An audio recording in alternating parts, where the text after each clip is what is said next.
दोस्तों, अगर आपका प्लॉट साइज 16 बाई 36 है और आप एक कॉम्पैक्ट लेकिन पूरी तरह प्रैक्टिकल 2 BHK घर बनाना चाहते हैं तो आपका ये प्लान आपके लिए बहुत यूजफुल होने वाला है। इस वीडियो को हम स्टेप बाय स्टेप पूरे घर का टूर करके और हर हिस्से को एग्जैक्ट साइज, प्लानिंग और आइडिया और कंस्ट्रक्शन टिप्स और सेविंग टिप भी बताएंगे, तो वीडियो आखिरी तक जरूर देखें। अब बात करते हैं अपने पोर्च की। देखिए, सबसे पहले घर के सामने दिया गया है 7.5 बाई 14 फीट का पोर्च एरिया, जो काफी बड़ा है और इसमें आप जो है एक 4 व्हीलर आराम से पार्क कर सकते हैं। उसके बाद भी आपके पास काफी स्पेस बचता है जिसमें आप 2 व्हीलर भी आराम से पार्क कर सकते हैं। किसी प्रकार की आपकी प्रॉब्लम आपको होने वाली नहीं है। पोर्च की फ्लोरिंग पर हमेशा एंटी स्किड टाइल्स लगाएं जिससे कि आपको बारिश के समय में फिसलन ना हो और गाड़ी पार्क करने में आसानी रहे। कॉस्ट टिप्स की अगर हम बात करें तो आपका बजट कम है तो पार्किंग एरिया में ग्रेनाइट की बजाय हैवी ड्यूटी की पार्किंग टाइल्स का यूज करें, जिससे आपकी बहुत सारी कॉस्ट आपकी बच जाती है। उसके बाद बात करते हैं अपने नेक्स्ट पॉइंट, जो कि हमारा है स्टेयर एरिया। वो स्टेयर एरिया कैसा, उसको भी देखने का प्रयास करते हैं। देखिए, स्टेयर एरिया के नीचे हमें काफी स्पेस मिलता है जहां हम अपनी जो है एक 2 व्हीलर पार्क आराम से कर सकते हैं। यहाँ हमने जो स्टेयर केस दे रखी है उसकी 2.5 फीट हमने इसकी चौड़ाई दे रखी है और टोटल हमने 18 स्टेप का यूज करते हुए हम अपने फर्स्ट फ्लोर की तरफ जाते हैं। यहाँ हमने राइजर हमने 7 इंची का दे रखा है और ट्रेड हमने इसमें 10 इंची का दे रखा है। इसके साइज की अगर हम बात करते हैं तो यहाँ पे 7.5 फुट हमने इसकी लंबाई दे रखी है और 6 फुट हमने इसकी चौड़ाई दे रखी है। सीढ़ियों की हाइट और विड्थ कंफर्टेबल रखें जिससे बहुत सारे स्टेयर स्टेप फ्यूचर में परेशानी नहीं देते। कॉस्ट टिप्स की बात करें तो यहाँ पे स्टेयर केस में रेलिंग में एक्सपेंसिव स्टील की डिजाइन की बजाय आप सिंपल MS स्टील का जो है रेलिंग लगवा सकते हैं, जिससे कि आपको जो है आप उस पर पेंट करवा सकते हैं, जिससे आपको जो है उसमें स्टील की कॉस्ट से आप बच जाते हैं और MS जो है आपको मार्केट में बहुत सस्ता पड़ता है। उससे आसानी से आप इसमें यूज कर सकते हैं और किसी प्रकार की कोई आपको प्रॉब्लम आपको होने वाली नहीं है। अब घर की तरफ एंट्री करते हैं तो एंट्री करते से आप सबसे पहले आप जाते हैं अपने ड्राइंग कम डाइनिंग एरिया में। तो ड्राइंग कम डाइनिंग एरिया हमने यहाँ पे आपको दे रखा है। इसका साइज की अगर हम बात करें तो 6 फुट हमने इसकी चौड़ाई दे रखी है और 12 फुट हमने इसकी लंबाई दे रखी है। ये एरिया कॉम्पैक्ट होने के बावजूद भी काफी ओपन फील देता है क्योंकि इसकी लंबाई अच्छी है, लंबाई अच्छी आपको मिल जाती है। तो यहाँ पे हमने 3 सीटर आपको सोफा रख के दिखाया है, सामने हमने टीवी का पॉइंट दे रखा है और यहाँ पे हमने काफी स्पेस जो छोड़ रखा है जो आप वर्किंग के लिए आपके काम आता है। और ड्राइंग रूम में बड़ी विंडो का जरूर ध्यान रखें कि आप बड़ी विंडो लगाएं जिससे कि आपको नेचुरल लाइट और नेचुरल रोशनी और वेंटिलेशन आपको अच्छे से मिल जाए। और पूरे घर में फॉल सीलिंग लगाने के बजाय आप ड्राइंग रूम में फॉल सीलिंग लगाएं जिससे आपका जो है जो लुक है वो अच्छा लगेगा और देखने वालों को भी सुंदर लगेगा। तो उसके बाद बात करते हैं अपने नेक्स्ट पॉइंट, जो कि हमारा है पूजा एरिया। वो पूजा एरिया कैसा है उसको भी देखने का हम प्रयास करते हैं। तो देखिए, हम अपने पूजा हमने किस तरह से बना के आपको दिखाया। देखिए, हमने कॉर्नर का यूज करते हुए हमने पूजा को यहाँ पे स्पेस दिया है। यहाँ पे हमने जो है लकड़ी का मंदिर बनाया है जिसमें हमने गणपति जी को विराजमान आपको करके दिखाया है। जैसे आप घर की तरफ एंट्री करते हैं तो 3.25 फीट का डोर हमने यहाँ पे दे रखा है और डोर के साइड में ही हमने जो है मंदिर का यूज करते हुए उस कॉर्नर का भी हमने प्रॉपर तरीके से यूज किया है। अब बात करते हैं अपने नेक्स्ट पॉइंट, जो कि हमारा किचन एरिया। वो किचन एरिया कैसा उसको भी देखने का प्रयास करते हैं। देखिए, जैसे आप घर की तरफ एंट्री करते हैं तो एंट्री करते से ही आप देख पा रहे हैं यहाँ पे हमने जो है लेफ्ट साइड में टर्न करते से ही हमें जो 2.5 फीट का डोर मिलता है। 2.5 फीट के डोर से हम एंट्री करते हैं अपने किचन एरिया में।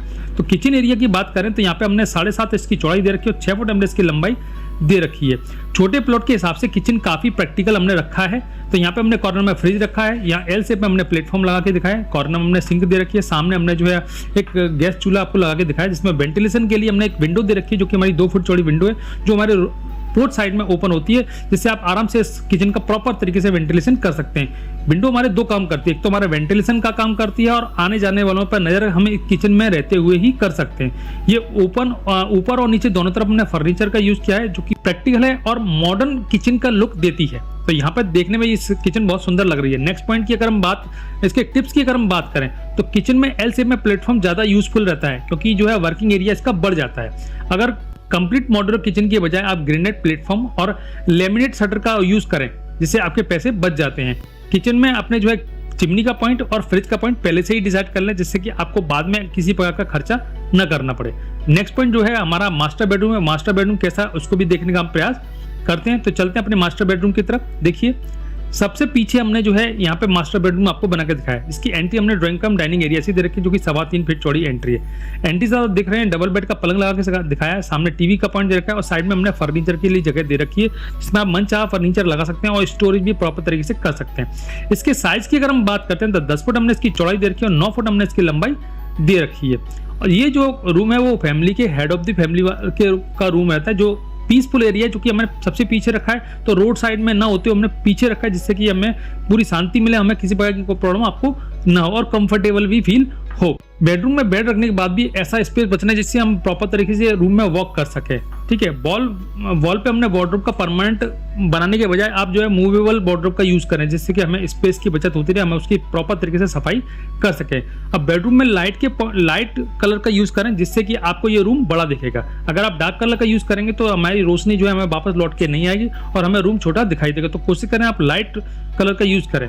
इससे हमने अटैच एक टॉयलेट दे रखा है, उस टॉयलेट की भी हम बात कर लेते हैं, वो टॉयलेट कैसा है उसको भी देखने का हम प्रयास करते हैं। देखिए यहाँ पे जो हमने टॉयलेट दे रखा है, वो टॉयलेट हमने जो है 2.5 फीट की एंट्री के साथ हमने आपको बना के दिखाया है। यहाँ पे वेट एरिया हमने जो है वेट एरिया हमने जो पीछे रखा है और ड्राई एरिया हमने फ्रंट पे रखा है। यहाँ पे आप देख पा रहे हैं दोनों के बीच में हमने एक ग्लास पार्टीशन दे रखा है, जिससे कि आप प्रॉपर तरीके से इन दोनों एरिया को सेपरेट कर सकते हैं। इसके साइज की अगर हम बात करते हैं तो 5 फुट हमने इसकी चौड़ाई दे रखी है और 6.5 फुट हमने इसकी लंबाई दे रखी है। और इसका साइज जो है डेली यूज के लिए काफी कंफर्टेबल माना गया है। अगर इसके टिप्स की बात करें तो बाथरूम में वाटरप्रूफिंग का अच्छी तरह से आप इसका यूज करें और प्रॉपर तरीके से इसकी क्वालिटी मेंटेन करते हुए उसका यूज करें। ठीक है, प्रीमियम फिटिंग की बजाय आप मिडिल रेंज की जो है आपकी फिटिंग है, जैसे नल है, आपका जो है सीट है, आपका वॉश बेसिन है, आप उन चीज़ों का यूज़ करें जिससे कि आपके पैसे बच जाते हैं। और बेडरूम में एग्जॉस्ट फैन जरूर लगाएं, जिससे कि आपको स्मेल इसमें ना फील हो और आपको ये मतलब देखने में सुंदर और अच्छा लगे। तो यहाँ पे हमने एक वेंटिलेशन के लिए एक विंडो दे रखी है, जो कि 2.5 फीट चौड़ी विंडो है, जो हमारे ओपन टू स्काई एरिया में ओपन होती है। उसकी बात हम नेक्स्ट पॉइंट पर करने वाले हैं, तो चलते हैं अपने नेक्स्ट पॉइंट, जो कि हमारा बेडरूम नंबर 2 है। वो बेडरूम नंबर 2 कैसा है उसको भी देखने का हम प्रयास करते हैं। देखिए बेडरूम नंबर 2 की जो एंट्री हमने ड्राइंग कम डाइनिंग एरिया से दे रखी, जो कि 3.25 फीट चौड़ी एंट्री है। एंट्री साथ आप देख पा रहे हैं डबल बेड का पलंग लगा के दिखाया है। यहाँ पे हमने एक वार्डरोब रखी है और टीवी का पॉइंट दे रखा है। तो यहाँ पे हम जो है इसको हम किड्स रूम भी बोल सकते हैं, और अपना जो है मैं अपने घर में अगर बूढ़े माँ बाप हैं तो आप अपने पेरेंट्स को भी इस बेडरूम को दे सकते हैं। इसमें किसी प्रकार कोई प्रॉब्लम आपको होने वाली नहीं है। यहाँ पे हमने एक 2.5 फीट की विंडो दे रखी, जो कि हमारे ओपन टू स्काई एरिया में ओपन होती है। बेड के अलावा भी अब देखिए काफी स्पेस हमें मिलता है, जिससे हम प्रॉपर तरीके से इसका कंफर्टेबली इसका यूज कर सके। इसके साइज की अगर हम बात करते हैं तो 9 फुट हमने इसकी चौड़ाई दे रखी है और 9 फुट हमने इसकी लंबाई दे रखी है। ठीक है, उसके बाद बात करते हैं इसके टिप्स की। तो बेडरूम में, किड्स बेडरूम में ज्यादा बल्कि फर्नीचर जो है हमें अवॉइड करना चाहिए, ज्यादा हैवी फर्नीचर हमें इसमें नहीं रखना चाहिए। कॉस्ट की अगर हम बात करें तो अगर अभी जरूरत नहीं है तो पूरा कस्टमाइज फर्नीचर तुरंत मत बनवाएं, धीरे धीरे आप बनवाते रहें, जिससे आपके पैसे बचते रहे, आपके पास पैसे आते जाएं, आप उसमें लगाते जाइए। स्टडी टेबल को विंडो के पास रखें ताकि नेचुरल लाइट हमेशा मिलती रहे, हमें एक्स्ट्रा लाइट जलाने की जरूरत ना पड़े। उसके बाद बात करते हैं अपने नेक्स्ट पॉइंट, जो कि हमारा वेंटिलेशन एरिया है। वो वेंटिलेशन एरिया कैसा है उसको भी देखने का प्रयास करते हैं। देखिए वेंटिलेशन एरिया जो है हमने तीनों रूम और एक टॉयलेट के बीच में रखा है। देख पा रहे हैं यहाँ पे एक बच्चों का बेडरूम है, एक मास्टर बेडरूम है और यह कॉमन अटैच टॉयलेट, उसके बीच में हमने इसको जो है बना के दिखाया है। इसके साइज की अगर हम बात करें तो 5 फुट इसकी चौड़ाई दे रखी है और 2 फुट हमने इसकी लंबाई दे रखी है। दोनों तरफ जो विंडो है वो हमारी, एक विंडो जो बच्चों के बेडरूम में खुलती है वो 2.5 फुट की है, हमारे जो मास्टर बेडरूम में जो विंडो खुलती है वो 1.5 फुट की विंडो है, और हमारे टॉयलेट में जो वेंटिलेशन यूज होता है वो हमारा 2.5 फुट चौड़ा हमने वेंटिलेशन यूज किया हुआ है। ये जो है घर में बहुत जरूरी पार्ट है, हमेशा इसको रखना चाहिए और कोशिश करना चाहिए ऊपर से खुला हुआ रहे। तो खुला हुआ होगा तो नेचुरल लाइट और नेचुरल रोशनी हमको मिलती रहेगी। हमारे यहाँ टिप्स की बात करें तो क्रॉस वेंटिलेशन को मेंटेन करते हुए जो है हमें ऑपोजिट डायरेक्शन में विंडो रखना चाहिए, जिससे हमें कोई प्रॉब्लम ना हो। और कॉस्ट टिप्स की बात करें तो नेचुरल वेंटिलेशन अच्छा होगा तो फैन और लाइट की हमें जरूरत नहीं पड़ेगी और उसका हमें खर्चा बच जाएगा।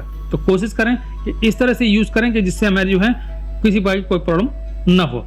अब बात करते हैं अपने नेक्स्ट पॉइंट, जो कि हमारा घर का जो मेन पार्ट है, जो हमारा कॉमन टॉयलेट है, वो कॉमन टॉयलेट कैसा है उसको भी देखने का प्रयास करते हैं। देखिए कॉमन टॉयलेट के जो पार्ट है वो हमने सबसे फ्रंट पे ही रखा है। फ्रंट पे जैसे आप घर की तरफ एंट्री करते हैं तो हमने जो है एक लेफ्ट साइड में जो है हमने एक कॉमन टॉयलेट बना के दिखाया, जिसकी एंट्री 2.5 फुट चौड़ी है, और हमने जो वेट एरिया है वो पीछे रखा है और ड्राई एरिया हमने फ्रंट पे रखा है। जैसे हमने पीछे वाले बेडरूम में देखा था सेम टू सेम हमने यहाँ प्लानिंग दे रखी है। इसके साइज की अगर हम बात करते हैं तो 7.5 फुट हमने इसकी चौड़ाई दे रखी है और 4 फुट हमने इसकी लंबाई दे रखी है।